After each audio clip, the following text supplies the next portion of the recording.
We've come up with an analogy, and it's an iceberg. So bear with me for a moment here. We're going to talk a little bit about icebergs and how that relates back to this whole situation. And this came up a couple weeks ago. We were talking about how do we explain how to properly not only use a CRM, but use it in a way that does all the things that we previously talked about.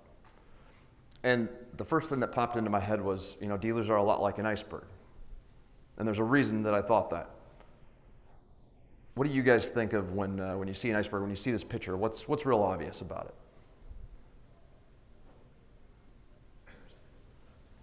What's that? 80% of it's not seen. 80% of it's not seen. And that's not to say that 80% of a dealership's not seen, but there's 80% of something that we're not talking about. When I think about the part that's out of the water, I typically think of sold equipment, invoicing it. When I say sold, it's been flagged for being sold. It's invoiced.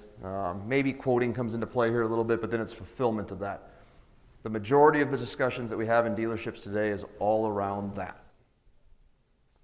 But what's underneath, lurking, are all the accounts. You all have tons and tons of customers. Somehow they get through and come up out of the water and they buy something. Now, don't get me wrong, the part that's out of the water is very critical. You don't get paid if you don't take care of that.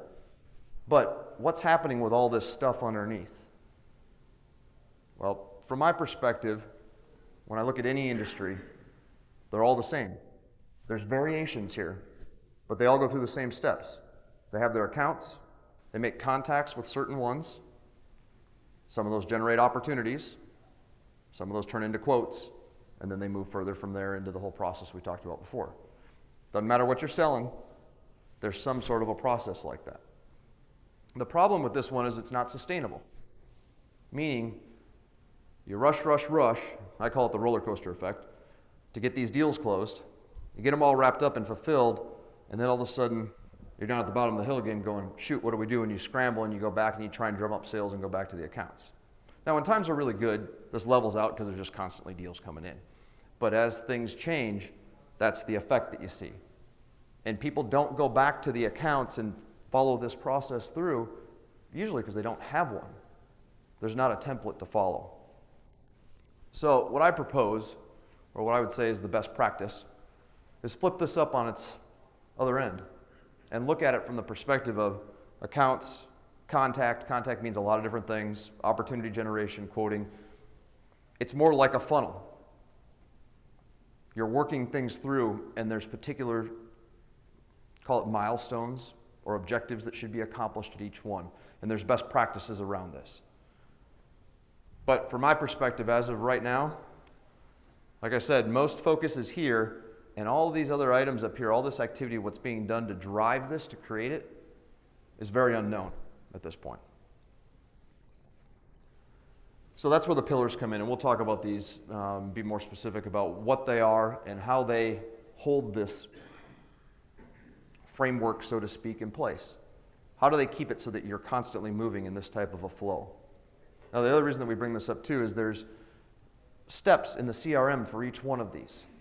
A lot of people struggle with, or we identify when talking to them, what's the difference between the contact and the opportunity to the quote? Well, there's some very, very specific things. So I'll give you an example here. I'm going to walk through an example within our actual application.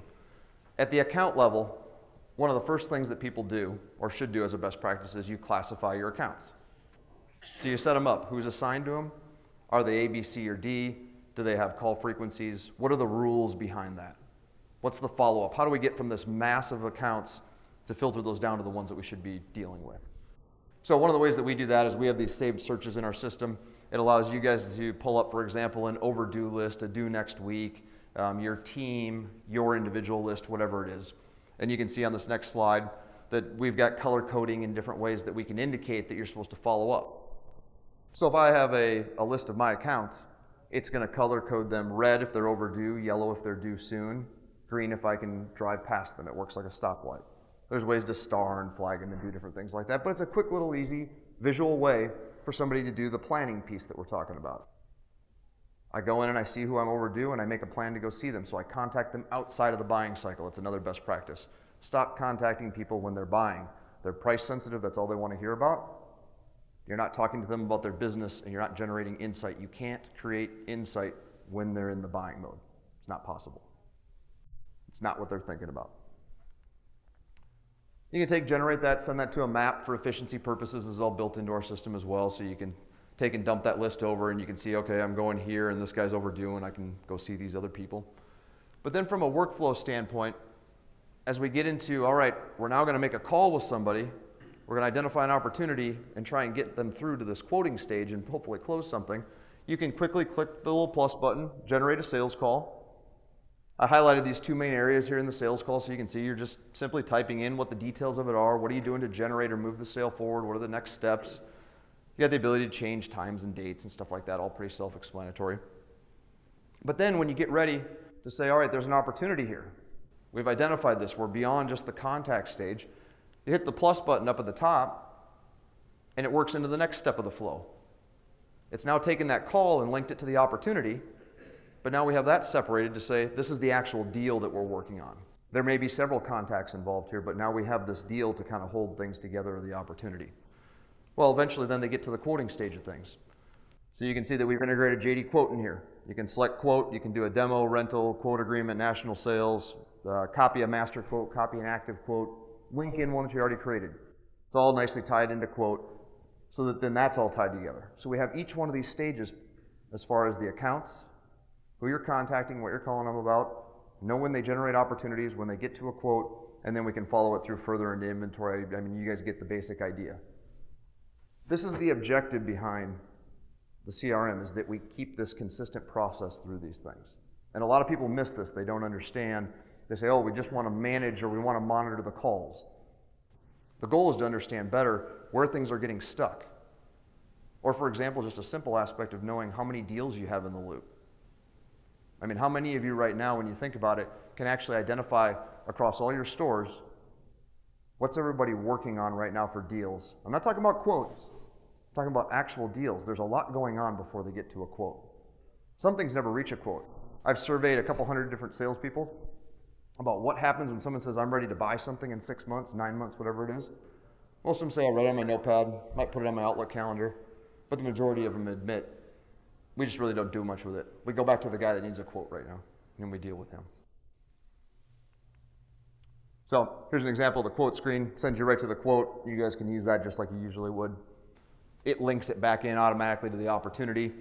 And then from a planning perspective, this is a quick example of an opportunity list. You can build these out the way that you want as well. So if you want to see your active opportunities or your teams or the people that you're managing, whatever it may happen to be, you can create that in here real easily. And you can do that at each one of the different stages.